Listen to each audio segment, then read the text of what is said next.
एक बार की बात है, एक साधु बाबा और उनका शिष्य पहाड़ों पर निवास करते थे। साधु बाबा बहुत ही ध्यानी व्यक्ति थे। वे जब भी ध्यान करने बैठते वे 2-3 दिन तक ध्यान ही करते रहते। लेकिन साधु बाबा की एक खास बात थी, वे ध्यान करते समय भविष्य को भी देख सकते थे। एक दिन वे जब ध्यान कर रहे थे तो उन्होंने देखा आने वाले 11 दिनों में मेरे शिष्य की मौत हो जाएगी। उन्होंने तुरंत अपने शिष्य को अपने पास बुलाया और कहा कि मैं तुम्हें अगले 10 दिनों की छुट्टी देता हूँ, तुम इन 10 दिनों में अपने घर रहकर आ सकते हो। शिष्य खुश हो गया और वे कहता है कि मेरा कई दिनों से विचार चल रहा था, मैं एक बार घर जाकर आऊं। गुरु बोले ठीक है, तुम जा सकते हो, लेकिन 10वें दिन के शाम तुम यहाँ फिर आ जाना। शिष्य बोलता है ठीक है गुरुवर्य, मैं आ जाऊंगा। इसके बाद शिष्य गुरु का आशीर्वाद लेके पहाड़ से नीचे उतर जाता है। शिष्य के गांव के रास्ते पर एक बहुत बड़ा जंगल था। वहां पे बहुत सारे अलग अलग प्राणी निवास करते थे। लेकिन तभी वे देखता है कि जंगल में एक इंसान पड़ा हुआ था। वे उसके पास जाते हैं और उससे पता चलता है कि वे इंसान को सांप ने काट लिया। वे उसे कुछ पत्तों का रस पिलाता है और जिधर सांप ने काटा है उससे थोड़ा सा ऊपर उसे पट्टी बांध देते हैं और उस इंसान को अपने कंधे पर उठा के गाँव की तरफ ले जाते हैं। वे शिष्य गांव में पहुंच जाते हैं। गांव वाले उसे पहचान लेते हैं क्योंकि वे इंसान बहुत ही बड़ा व्यापारी था।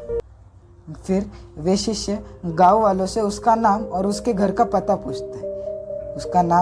उसका नाम राजू था और वे उसे अपने घर छोड़ के अपने घर चला जाता है। घर पहुंचने के बाद 10 दिन कब खत्म हो जाते उसे पता ही नहीं चलता। वे शिष्य को 10वें दिन याद आता है, मुझे 10वें दिन के शाम को गुरुजी ने आश्रम में बुलाया था। वे रात को आश्रम जाने की तैयारी कर रहे थे और सुबह होते ही वे आश्रम के लिए निकल जाता है। उसे उम्मीद थी कि वे शाम से पहले आश्रम पहुंच जाएगा और गुरु भी शिष्य के लिए बहुत चिंतित थे। गुरु सोचते हैं कि आज तो 11वां दिन है, अब तक तो मेरा शिष्य इस दुनिया को छोड़ दिया होगा। वे ये सब सोच ही रहे थे कि वे चलते चलते आश्रम के बाहर चले जाते हैं।